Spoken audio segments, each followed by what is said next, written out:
just back to work. On to Chicago. We got a really good Chicago team that we got to go there and we got to go play against. We know how dangerous they are.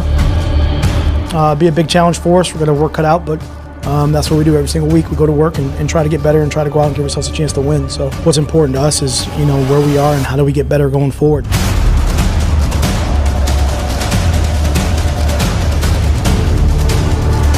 Our guys are doing a good job of getting behind people and winning downfield, which is giving me confidence to cut it loose to them. And then obviously when the ball's in the air, they're doing a good job making plays. Inside the receiver room, just competing with each other, makes us all get better. Who's gonna make the next play, One of the things I love about being in this locker room, we got a bunch of great guys that come in and show up and work day in and day out, week in and week out, no matter what happened the week before, win or loss. So, I expect that to stay the same no matter what happens.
Updates here with the roster and the injuries situation. So Deshaun Hand will not be at practice today. Romeo will not be out there today, and Tracy Walker.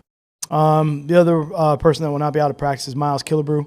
Miles got hit yesterday. I didn't really like how it looked, so I just kind of pulled him out of practice. Our doctors had a chance to look at him last night and this morning, and he is in concussion protocol now, so that he'll be not out at practice.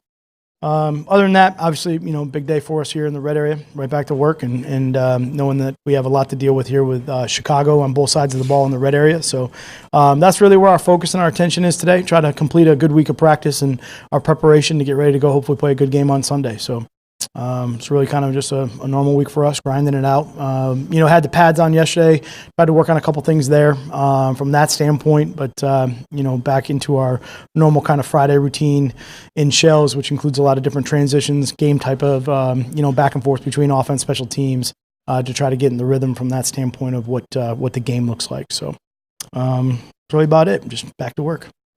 Sam Martin, go ahead. Did Hand suffer some sort of setback in the game the other day? Wasn't a setback, no, a little bit of a different deal for him in the game and just something that's just kind of day by day. We'll see where it goes. And Martin's back today. Is it a test day for him to see where he's at, or are you fairly confident that he'll be good to go on Sunday? I mean, we'll see how, I think for him, guys always have to try to practice, during the course of the week and see where they're at. So he's going to go out and kick and just kind of do his normal routine and see how he feels. But just rolling through the normal deal. 2 weeks ago, you were pretty deep at safety. I feel like I asked this question last week as well, but now that you lose Killebrew to concussion protocol, do you almost have to make a move at safety at this point now that you're down at 3? For us, we're always trying to evaluate those situations when they come up. That's why it's so important for us to work guys in different positions through the course of training camp, through the course of the season. Sometimes we'll actually work guys in different positions during the other side of the ball when we're given, kind of our show team looks, and we'll put guys in spots that maybe we see down the road that something might need to, to fill in or have some flexibility from that standpoint. So we kind of work on that stuff, well in advance. We're always trying to problem solve those, knowing that just in general, one of the biggest things for us is that on game day, we know that, in general, if there's a situation at one position with 2 injuries that, we're going to be having to do something a little bit unique or unusual. So we kind of try to prepare for those situations ahead of time. In the preseason, you worked Mike Ford a little bit at safety. Is that? Yeah, I mean, like guys like that. Yeah, sure. Guys like that, we think can play multiple roles or be in those situations. And there's other guys in the back end that have done a little bit of that too. Yep. Now, what have you missed with Mike Daniels? You created some pressure early when you had him. Just what have you missed not having him these last few weeks? I don't know if we really know what you miss or what you don't, but I'll say this as far as him being out on the field. And what you see out there, obviously, Mike has a really good explosiveness, vertical into the line of scrimmage. He plays with good pad level. He's got low hands, and he's really strong, in the lower body. So, pretty explosive guy out on the football field when he's out there and he's moving at top speed and everything like that. So, it's certainly from a more of a conversation of when he's out there, that's what he adds. We see the stat sheet and the highlights with Khalil Mack, but what makes him such a, consistently good player off the edge? Yeah. He's obviously a special talent. He's got a lot of ability, but I would say he's very quick to react to things that he sees from a standpoint of, his film study is really good. He does a great job with the awareness of the game. I think situationally he does a good job preparing too. You can see him on tape making a lot of calls, a lot of adjustments. You always kind of look for what are the signals, what are the communication type of things that they're doing on the field, and he's really kind of on top of all that stuff. Along with playing with great pad level, great explosion, he's got extremely strong lower body that continually just moves across the line of scrimmage, and he's really violent with his hands. So, really good fundamental skill set combined with extreme talent combined with a lot of work and a lot of preparation. Usually, you wind up a pretty good player. That ankle injury of his is behind him from last year. It seems like they're almost 50-50 split on whether they use him on the left or the right side. I don't know how common that is, but yep. Is there anything unique about their defense when he's on one side or the other that It's more, with that situation, and I would say with the Bears, even last year, with those, they moved him around, and then they also can move some of their other pieces around too.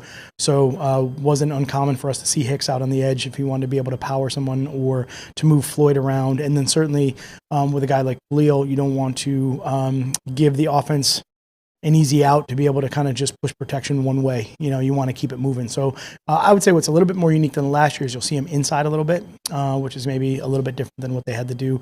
Obviously feels comfortable in there. And I would say with the way that Floyd's playing a lot better and things that he's doing, those two are trying to get the offense into a really difficult situation from some of the matchups that they're trying to create. I think Chuck's doing a good job with that.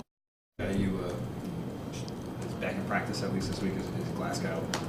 Talked to him yesterday. He was talking about how much pride he took in that starting streak and never missing a snap and just kind of doing the right thing for the team, long term by sitting out last week. What's the push and pull, especially with a guy like that, when he takes so much pride in being out there every snap, just to sure got to do the right thing this week.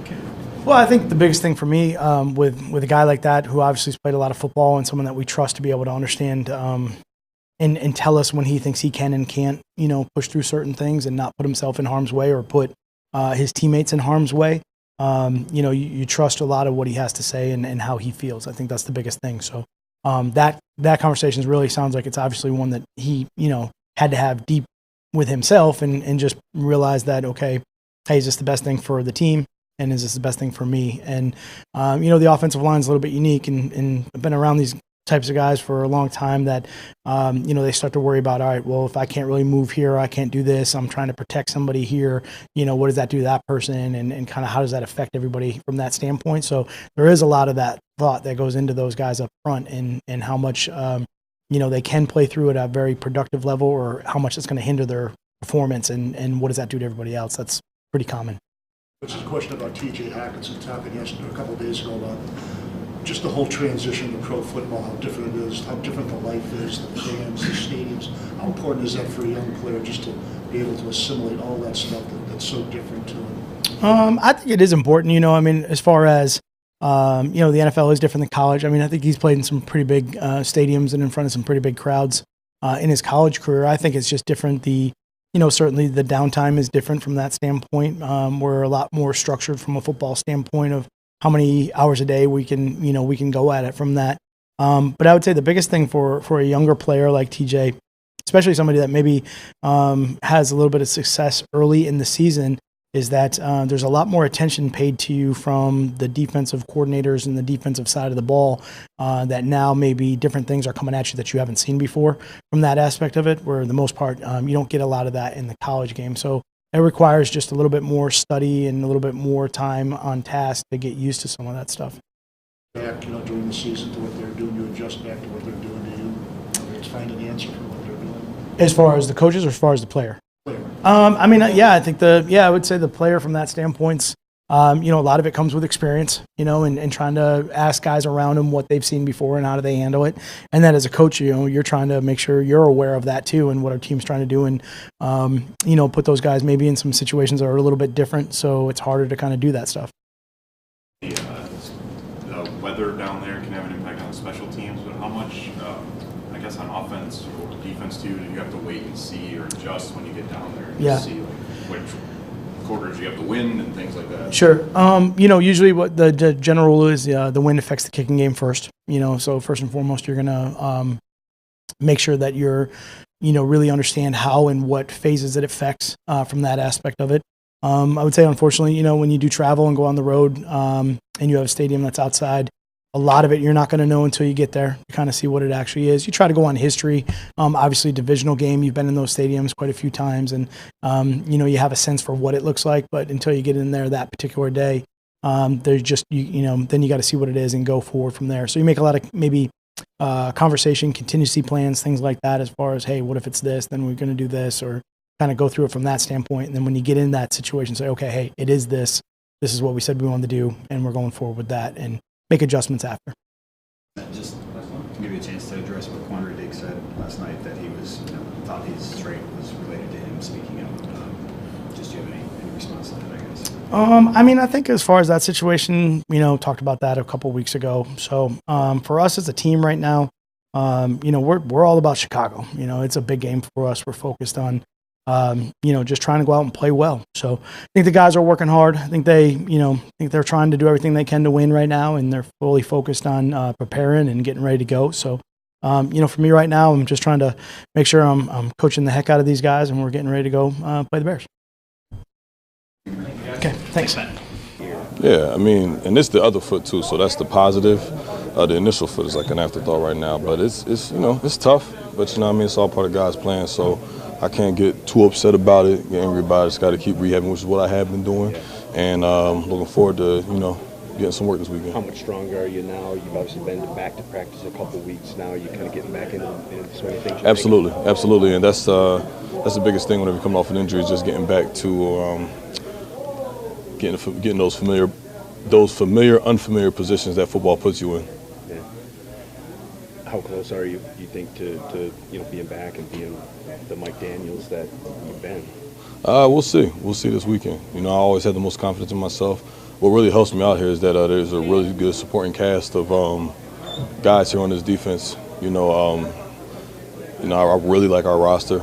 So, you can depend on everybody to be able to do their job, and that takes a lot of pressure off of the man in the middle. Obviously, you had some success the first 2 weeks when you were rolling, got some quarterback pressure. Just what do you think you bring to the table once you do get back, and how you can maybe help those guys up front? Just an overall attitude. Play with a certain kind of grit and attitude, and I like to try to bring good energy. And if you see me play, then you can see what I do on the field. But the attitude, the energy, things like that, those are the type of things that sometimes you can't really measure. And I feel as though that's something that I can really help bring. I really love the game, and I really love being here, and I love my teammates. So I'm looking forward to getting back out there. Excuse me. How much have you missed? And then obviously being out the last 5 weeks. Yeah, I missed a lot, man. It was really tough. But once again, it was all part of God's plan. Just got to be an obedient servant and just get to work, and that's what I did, and now's the time. Mike, what does missing time do for a player's psyche? Like, you missed time last year, you thought you were over, these injury things, and then I know it's a different one, but it sort of pops up. How tough is it to deal with, just to kind of be away, and not be able to contribute? Yeah, it's definitely tough. But, you know, it's a tough game for tough people, and I'm not the first player who's had back-to-back injuries sit them down for a while. So, in my experience, it's just sat back and I stayed studying film, kept working in the weight room, and as soon as I was able to get on the field, I got on the field. Do you look at these as just sort of like one-offs? You know, sometimes like with basketball, they talk about when big men, you know, start having foot problems. It's you know, it's not a good thing. I don't know. Do you just look at it as random, you know, two different? Yeah, because it's both feet. You know, now if it was the same foot re-aggravated, then we'd have an issue. You know, but it was the other foot, and clearly I'm back faster from that than the first one. So. When it happens in Philly, are you just like not again? Like what goes through your head when? Yeah, I'm just obviously I'm frustrated. I'm like, you know what? I got hurt last year. And that led to a chain of events that brought me here. And I'm playing for a coach that I really like, with a bunch of guys that respect me and I respect them. So, you know, it looks tough in the beginning, but you never know what God has in store for you. So I kind of had that mindset initially. I was like, man, you know, this sucks. But then I had to remind myself, like, the last injury brought about a lot of good. So just keep pushing, keep working hard, and, you know, see the results. When something like that does happen, is there, I mean, you guys are all obviously motivated individuals, but is there any extra motivation when something like this happens when you get back? Maybe you want to make up for lost time or whatever? Oh, yeah, absolutely, absolutely. If you don't have that feeling, then you're not a competitor. So any player that has had to miss any amount of time, whether it's just one game, a quarter, or even a series from an injury, they have that feeling, like, okay, when I get back out here, I got to get rolling. Mike, you came here with pretty high hopes for that D-line. What's held that unit back from being as good as it maybe can be so far? I mean, I haven't been on the field, so, you know, that's something you had to ask the guys that's been playing. But, you know, hopefully we can turn the corner this week, because we definitely have the guys that can get things done, and we definitely have the talent, the ability, and the right kind of attitude. I know you said it was your other foot. Any lessons from last year help you in the recovery process? Oh, absolutely, absolutely. You know, spending a whole year rehabbing, you know, foot. Now you're dealing with another foot, and it's okay. Been through this before. Now we know what certain exercises to do. We know what not to do, and that just that experience helped me out a lot. It really did. Played 8 games, so like you can't, like, guys, for us to get down about it, just for us to get upset about it, it's just gonna draw the process out even longer and make things harder for us in the end of the day. So we just gotta make sure that we stay patient, and when the plays come, make them, you know. When you have freedom within a defense and the problem-solving ability that you do, how important is it that all 11 guys are seeing things the same way? It's huge. It's huge. I mean, like I said, we got to all be on the same page. We got to make sure we're seeing things that, like I said, are giving each position group a problem, and we got to come out and just execute. And do you think maybe that's part of the problem right now is just guys, and maybe that goes back to the communication question, guys just aren't seeing things the same way, you're reacting different and trying to solve a problem in different ways? Yeah, maybe just, I feel like it's just kind of overlooking things, you know, just not sticking to those details. You got home against Daniel Jones there. How good did that feel to make a play that really? I mean, it felt awesome. It felt awesome. I mean, I can't lie. Like any big plays that are made individually and just as a defense, man, they all will feel great. They all feel exactly the same. I mean, it's just coming out, getting the ball off somebody, or having a big hit, or seeing my teammates get a sack, man. Like, it's amazing. It's amazing. Did you follow Bernard getting it in the end zone? Did you see the whole thing and all that, the scoop, the run? Yeah, that was awesome. I was one of the first people over there to jump on him and grab his neck and tackle him, man. That was just, it's exciting. It's exciting. 3 points? I would hope, but it's okay. It's all right. With this week with Trubisky, ever since, you know, the shoulder injuries kind of started piling for him, he's not moving a whole lot. Mm-hmm. When you are game planning for this matchup, do you look at him as still the explosive mobile guy, or is he more the guy that he's showing recently on film where he's more pocket? I feel like you said it a lot, man. You said it all right there. His shoulders hurt. It's not his legs. This guy can still run if he needs to. It's a play that needs to be made, and, you know, got to have a situation that, I mean, if he doesn't see anything, he's going to pull it down and run. I wholeheartedly believe that. So as a defender, you know, we got to make sure that we protect against that. We can't let him exploit us. I mean, we've given up a lot of plays like that in the past, so that's something that they're probably going to be looking at, and he's going to be looking at, saying that, you know, if things aren't going right, then I don't need to force it. I just need to do it on my feet. He's only run 11 times in 8 games. That's really not him, is it? I mean, that's his problem. Yeah, that's him. I'm not, but I don't want to get beat by it, you know. Yeah. I don't want to get beat by it. Been beat by it enough. So. And I know you haven't missed any practice time since you've come back, but I mean, we've seen how high ankle sprains affect other guys in this league. Yeah.